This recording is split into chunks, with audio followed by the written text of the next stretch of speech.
let's get right into it. What does the Namibian law say and stipulate about illegal land occupation?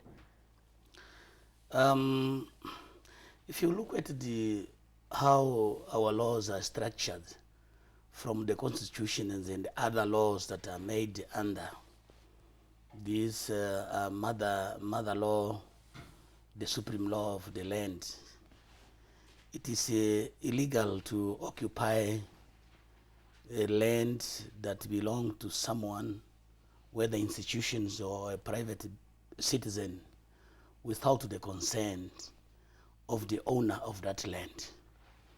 And we have got some two pieces of legislations. That is the trespassing and squatting proclamations that prohibit that any person occupying land illegally is committing an offense. And it is clear that entering into the land that belongs to someone without tacit consent of the owner, you are committing an offense.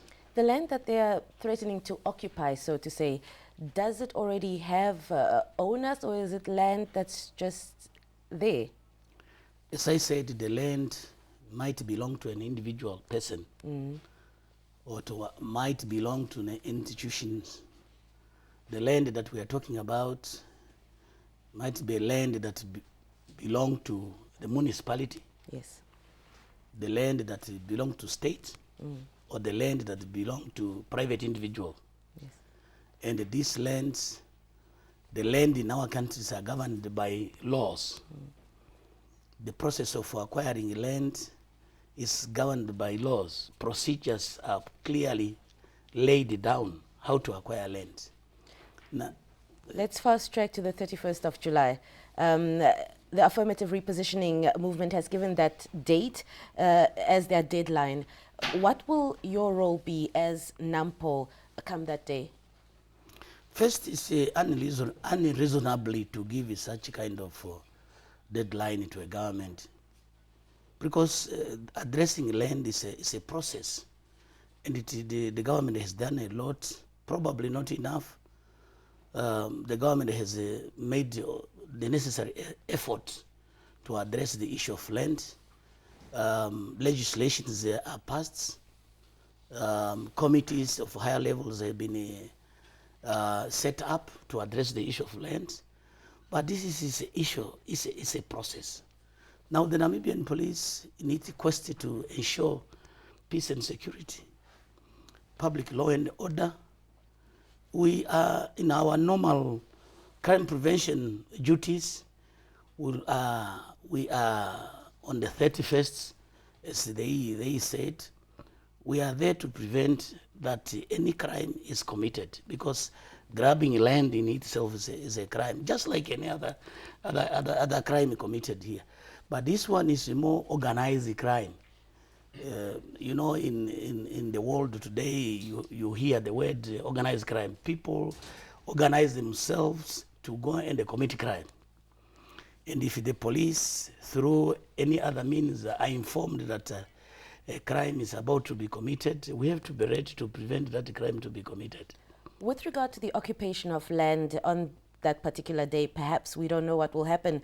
And following the press conference you've recently held, your social media has been quite a buzz. I don't know if you've seen some of those feeds and some of those posts. For example, you've said that there might be an outbreak of violence and chaos on that day. Is this a probability? That is, in your words, so to say.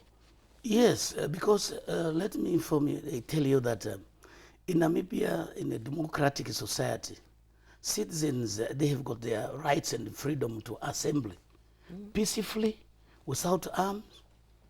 But when you organize something that it's possibly to result in violence and the chaos, because it is easy to mobilize people and then later you can't control them.